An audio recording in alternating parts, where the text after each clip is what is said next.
Jules et Mathieu Sapin. Bonsoir à tous les deux et merci d'être avec nous. Jules, on vous connaît entre autres pour les succès de Silex and the City, pour 50 nuances de grec. Et puis depuis 5 ans, c'est vous qui avez repris les rênes de Lucky Luke avec ce dernier épisode. Oups là, j'en perds mon stylo. Essayez de faire un cow-boy dans le coton, voilà, qui vient de sortir. Et puis, il y a aussi, mais décidément, en ce moment, c'est génial. Au moment où il n'y a pas de librairie, vous sortez.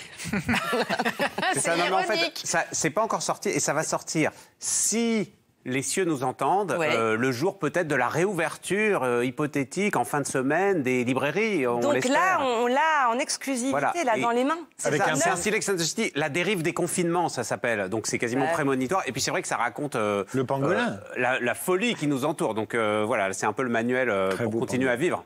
Exactement. Et puis à côté de vous, Mathieu Sapin, vous venez de publier également chez Dargaud Comédie Française, dans l'antichambre du pouvoir. Et puis, vous aussi, tiens, alors là c'est plus pour la jeunesse, et tiens, là aussi décidément, hein, ce confinement nous obsède tous, enfermés dedans. Oui, c'est les aventures d'Akissi, c'est une petite fille en Côte d'Ivoire qui est confinée comme partout dans le monde. Ouais. Voilà, mais c'est joyeux. Oui, avec Marguerite Aboué au scénario. C'est ça qui est assez sympathique, c'est qu'on est tous complètement déprimés et vous arrivez, c'est vrai, à nous faire sourire, à nous faire rire. Vous savez que ces 4 albums sont remboursés par la sécurité sociale là, depuis quelques jours. Attendez, il y a les vaccins déjà, vous n'allez pas à creuser le déficit. Mais c'est le professeur Raoult qui a fait les couleurs. En fait.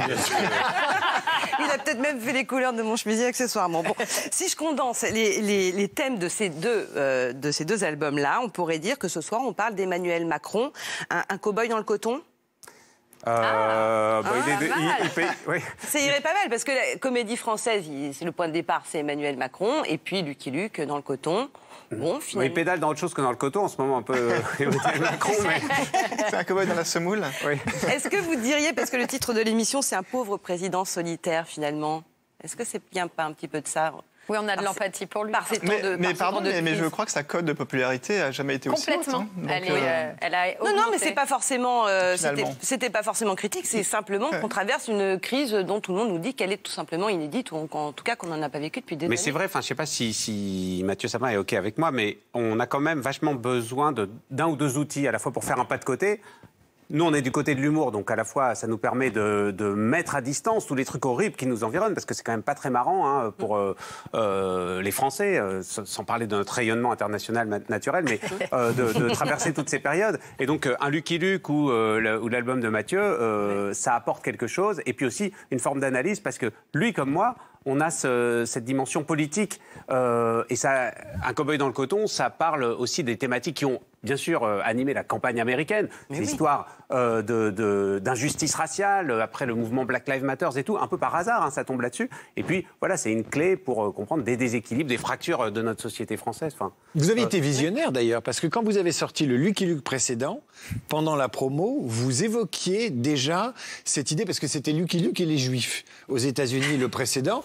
Et vous vous êtes dit, enfin, si on continue dans une veine politique et sociale, les Lucky Luke, pour raconter l'état du monde à l'époque et l'état du monde aujourd'hui, il va falloir faire les noirs. Et vous avez tenu parole. Voilà, il fallait garder l'ADN de Lucky Luke, c'est-à-dire que ça reste une série pour les enfants aussi bien que pour leurs parents, qu'on se marre avant tout, qu'il y ait de l'action comme ça, avec une double lecture, hein, des fusillades, mais aussi, c'est encore mieux d'une certaine façon si ça a une caisse de résonance avec aujourd'hui. C'est pas vintage Lucky Luke en fait, ça raconte un truc aussi d'aujourd'hui. Et ce côté justement, cette mise en avant de cet héritage de l'esclavage. L'idée, c'est que c'est Lucky Luke qui hérite d'une plantation de coton.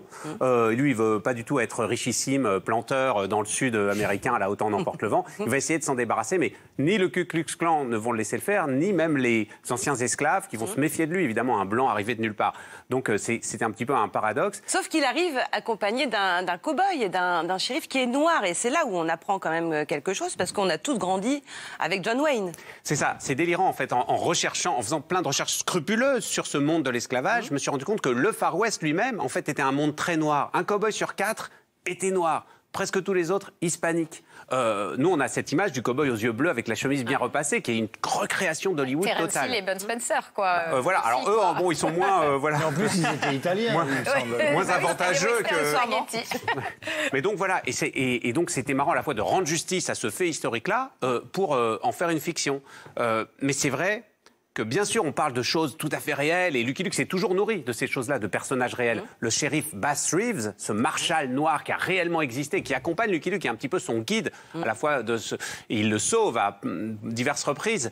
Il a vraiment existé comme un Billy the Kid. On a sa photo d'ailleurs avec une belle gueule. J'ai pris une moustache quasiment aujourd'hui en hommage à ce parce qu'on a droit à personnage. plein d'exclusivité aujourd'hui, C'est la première finalement. fois que vous sortez avec cette moustache. Oui. Mais On me laisse pas normalement. Vous a autorisé des dérives artistiques et capillaires en même temps. Le confinement, c'est bon pour les artistes de la fantaisie. Mais alors, pourquoi cette moustache? En fait, j'ai voulu vous faire plaisir, faire un truc un petit peu neuf. C'est vrai qu'on tourne à faire des promotions d'albums et tout, puis on essaie de se renouveler en permanence. Donc je me suis dit, j'aurais pu rentrer à poil, mais pour fixer les micros, c'est compliqué. On vous réinvite demain. Alors, Mathieu, vous, le déclic pour votre album, c'est venu d'un clin d'œil de Macron. Oui, on peut dire ça. C'est en effet une des scènes inaugurales de l'album où moi, à ce moment-là, c'était en 2017, je voulais plutôt arrêter la politique. J'avais déjà fait une bande dessinée sur l'Élysée, une bande dessinée avant ça sur la campagne en 2012. François Hollande. Voilà. Et donc là, je compte m'arrêter, sauf que je suis dans les coulisses de Bernard Macron-Le Pen, et là, je rencontre pour la première fois donc Emmanuel Macron, et qui me fait un espèce de tour de charme. Et je comprends à ce moment-là comment il a réussi à emmener avec lui tous ces gens qui l'ont emmené dans cette campagne. Comment il a fait alors? En les regardant, en leur faisant des clins d'œil? Des clins d'œil. Il paraît qu'il a un regard très perçant et que quand il vous regarde, vous êtes comme ça, paf. Oui, il y a un truc comme ça, puis surtout, il s'intéresse à vous. C'est-à-dire qu'il vient, en l'occurrence, moi, il vient me voir, il me parle de ma BD, donc j'avais sorti une BD peu de temps avant, il l'avait lue, il m'appelle par mon prénom et tout ça, et donc je le trouve trop sympa. Quoi. Non mais là, vous dites, en rentrant chez moi, j'ai l'impression que ce type aurait pu me refiler un emprunt sur 50 ans pour acheter une Jaguar, toute option, sans problème, j'aurais signé. Sauf qu'en fait, j'ai pas besoin de Jaguar. Voilà, c'est la sensation que j'ai. Vous aviez voté pour lui alors? Alors j'ai voté pour mais au second tour, j'ai voté pour lui, secret, tout à fait, mais pas au premier tour, puisque je l'ai rencontré dans l'entre-deux tours, puisque c'est le débat Macron-Le Pen. Alors vous nous faites naviguer de notre époque, d'Emmanuel Macron, à une autre époque, celle de la cour du roi Louis XIV, avec Jean Racine, et vous trouvez des similitudes. Oui, parce que il m'a aidé aussi. Emmanuel Macron, il a quand même tendu beaucoup la main à l'histoire de France et notamment à Louis XIV. Et par exemple, des notions comme Jupiter, c'est quelque chose qui était déjà un élément de communication de Louis XIV. C'est lui qui avait beaucoup surfé sur cette figure. Et aussi la notion de nouveau monde qu'on a beaucoup utilisé quand Emmanuel Macron a été élu. Le nouveau monde, c'était le terme utilisé quand Louis XIV a été roi à sa majorité. Donc finalement, on se rend compte qu'il y a des choses qui restent et qui se recyclent, quoi, et ça marche. Qu'est-ce que ça vous inspire d'ailleurs à tous les deux, mais à vous, Mathieu Sapin, que pour chaque septennat ou quinquennat, on enjambe Hollande, qui se voulait un président normal, mais Sarkozy, lui, c'était Napoléon. Là, on a le roi Soleil. Mitterrand, il était plutôt proche des Florentins. Il y a souvent des présidents qui veulent se mettre dans la filiation des rois, et pourtant, c'est l'Ancien Régime, et il y a eu la Révolution.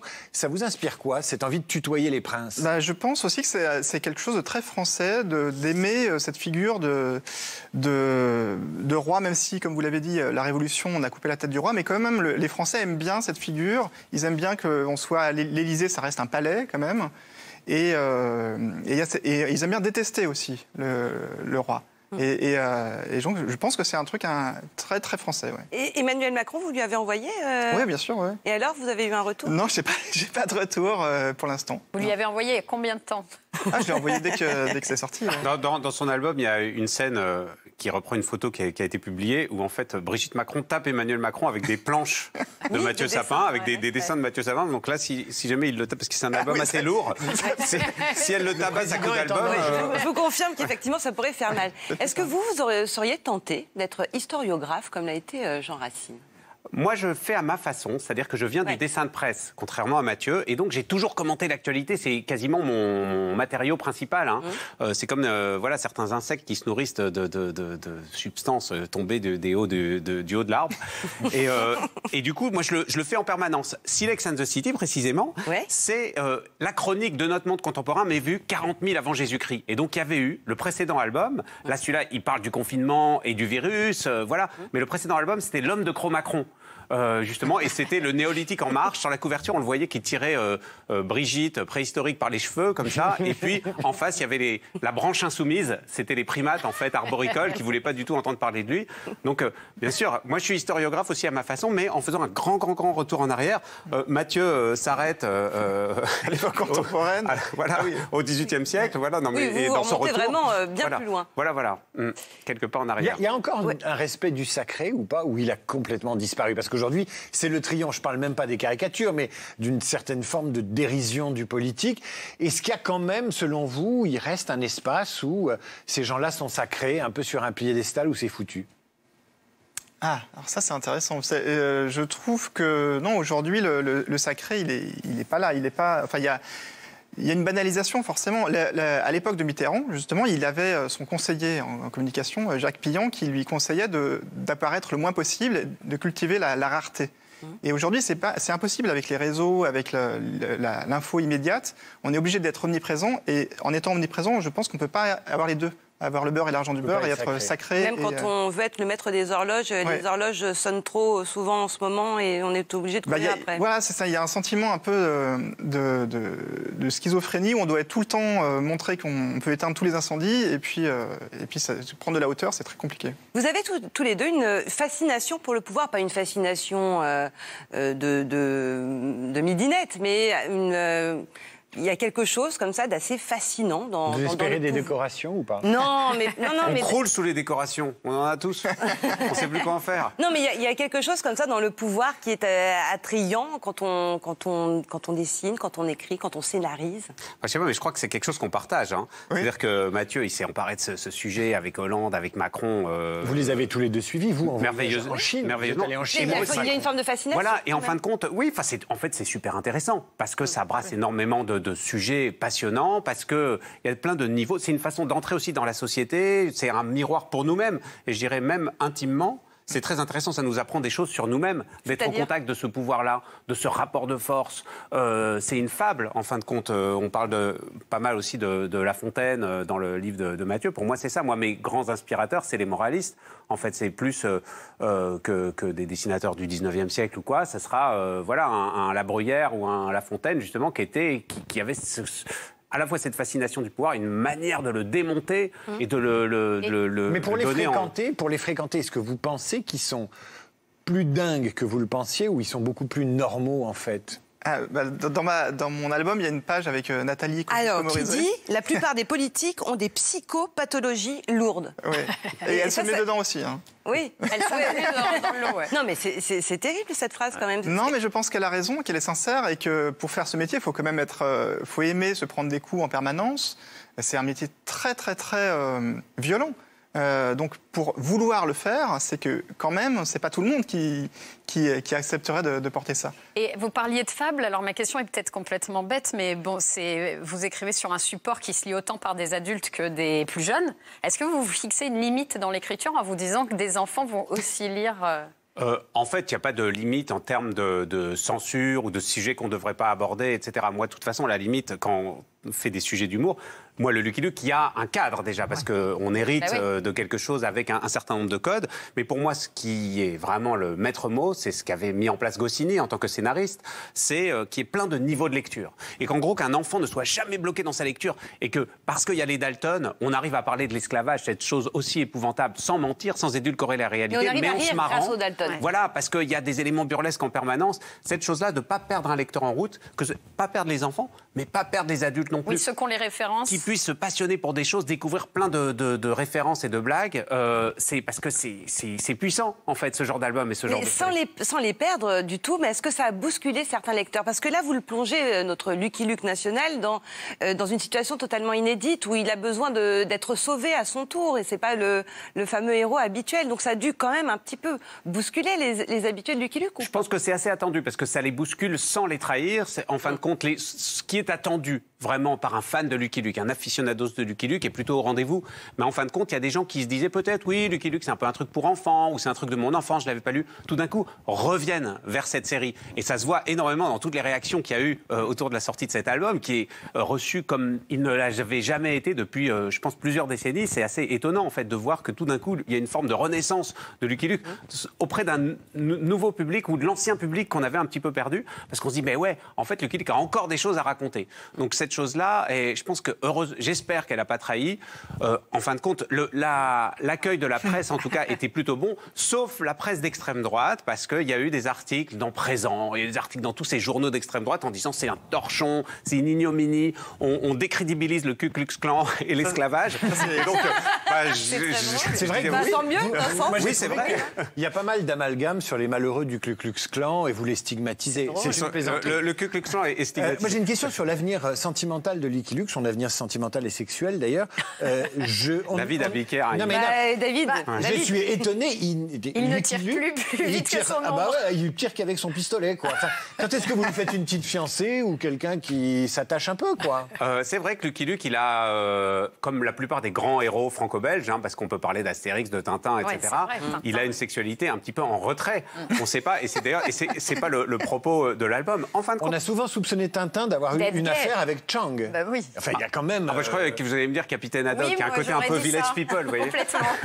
Mais non, mais en fait, c'est possible. On peut le dire. En fait, on peut le dire de tous les héros, Black et Mortimer, Alix et Enac, etc. Donc il y a ce peut-être. C'est vrai qu'Astérix est célibataire, mais Obélix, il a des coups de foudre. Non, mais Lucky Luke, il ne montre qu'une chose, c'est son cheval. Et à vrai dire, ce duo qu'il fait avec Jolly Jumper, on n'a jamais su d'ailleurs au départ, c'était une jument, Jolly Jumper. Et puis petit à petit, en fait, on en a fait plutôt un cheval mâle. Oui. On ne sait pas trop, mais en revanche.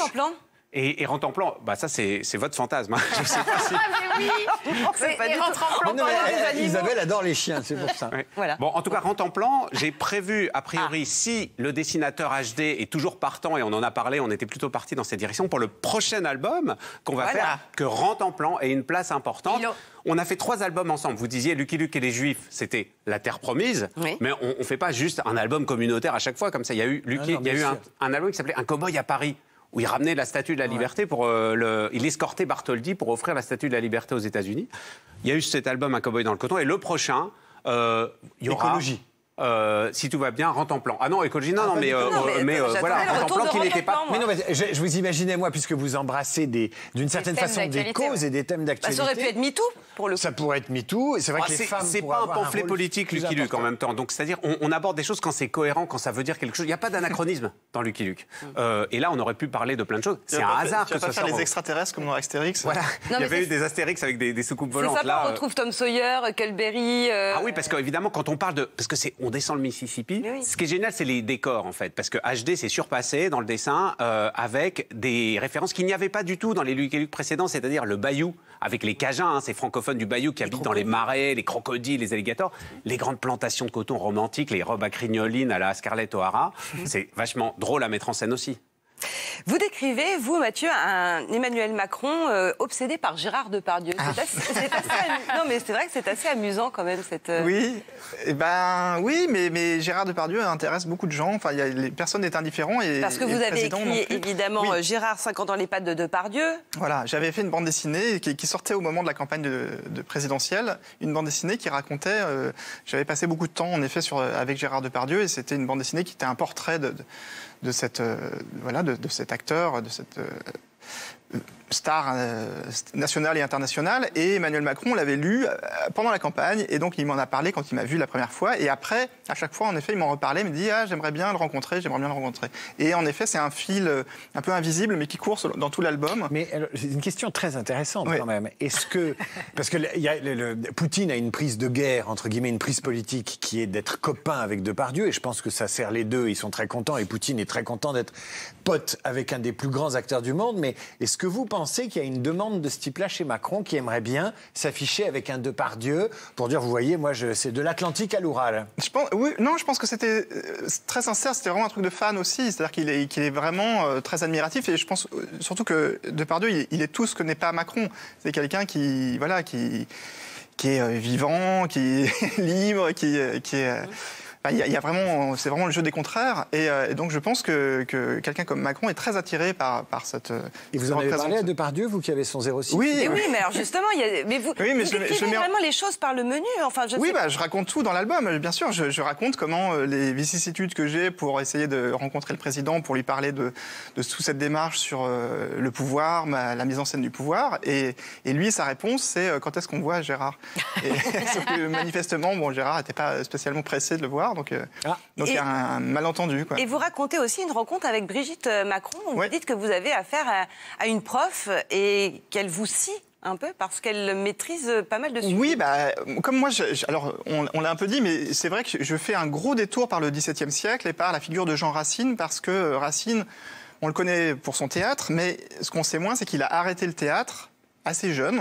Et toutes ces pièces connues, il les a faites en très peu d'années. Et après, il a arrêté pour se consacrer donc à l'histoire de Louis XIV. Et pendant 20 ans, il a suivi le roi et il racontait sa vie de façon totalement passionnée.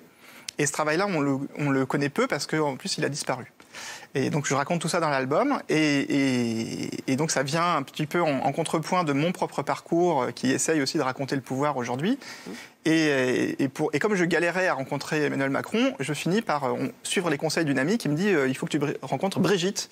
Et donc, j'ai sollicité un rendez-vous avec Brigitte Macron qui m'a reçu. Et là, quand je lui ai parlé de Racine, en effet, tout de suite, elle s'est complètement... Enfin, je voyais que ça la touchait beaucoup et ça la passionnait. Et je lui ai demandé donc si je pouvais obtenir un entretien avec son mari. Elle m'a dit je vais voir ce que je peux faire, mais je ne l'influence pas. Mais le soir même, j'avais un coup de fil du secrétariat d'Emmanuel Macron qui me proposait un rendez-vous. Et j'étais très surpris de voir une photo qui est dans l'album où en effet on voit Brigitte Macron qui tape son mari avec des photocopies qu'elle avait faites de mes pages. Donc je pense qu'elle l'influence quand même un petit peu. Alors, vous avez, donc on a parlé de Tom Sawyer, il y a des allusions au temps n'emporte le vent, mais il y a aussi beaucoup de tendresse pour un personnage, Angela. Oui, parce qu'en fin de compte, il y a eu un problème qui s'est posé, ou en tout cas une question, c'était la mise en scène de personnages noirs. Ça n'existe pas dans la bande dessinée franco-belge traditionnelle, patrimoniale. Depuis Tintin au Congo, cette question, en fait, elle était complètement éludée. Et je pense, j'en avais même pas conscience avant de me dire, bah oui, on va faire voyager Lucky Luke dans le sud, dans la Louisiane. Et la question des représentations en caricature, c'était une vraie question. Parce que on est dans une tradition franco-belge, donc on caricature, on va pas tout d'un coup se mettre à dessiner des personnages de manière réaliste. Et il y a eu tous ces scandales autour des blackface, autour de ces représentations racistes, justement, issues des... Dans Astérix, chez les pirates, il y a des rouquins, mais il y a aussi un grand noir bien baraqué qui est très caricatural. C'est ça, il y a tous ces personnages banania, des publicités comme ça, qui aujourd'hui ne sont plus visibles, ne sont plus tolérables dans notre société qui a évolué. Et en même temps, quand on doit s'emparer de ce sujet, on se dit mais comment est-ce qu'on va faire? Et en fin de compte, l'idée on allait quand même rester dans cette tradition de caricature, mais on n'allait pas être dans le stéréotype. C'est-à-dire chaque personnage a la peau noire, qui a un caractère particulier, une histoire, un âge, un tempérament, et donc il va être dessiné en fonction de son tempérament. Il n'y aura pas un stéréotype, les noirs sont comme ça. Ce qui était le cas même dans Lucky Luke, quand il y avait des petits figurants noirs, c'était comme ça avant, dans les années 60. Et Angela, ce personnage-là, qui est un personnage féminin, alors elle s'appelle, c'est une référence, peut-être c'est une aïeule d'Angela Davis, parce qu'encore une fois, on n'essaie pas de prendre des personnages plus contemporains pour les mettre à l'époque, mais c'est vrai que, voilà, c'est peut-être son arrière-grand-mère qui est une de ces institutrices, parce que les femmes ont été très très importantes. C'était elles qui ont permis à cette communauté noire, après la guerre de sécession, au moment de l'abolition de l'esclavage, d'acquérir l'alphabétisation. Et c'est ce qu'elle dit d'ailleurs. De créer une classe moyenne. Je veux enseigner. Ce personnage-là qui est important, qui tient tête à Lucky Luke, en fait, qui est une espèce de femme intrépide et qui a un caractère merveilleux et qui est très belle, qui est inspirée d'ailleurs physiquement dans son dessin d'une photographie d'une esclave qu'on avait immortalisée à l'époque, qui était incroyable, qui avait une espèce de beauté incroyable. On aurait pu la mettre, si on a mis la photographie du Marshall Bass Reeves, la vraie photographie dans l'album, on aurait pu mettre cette Angela-là, qui est évidemment merveilleuse.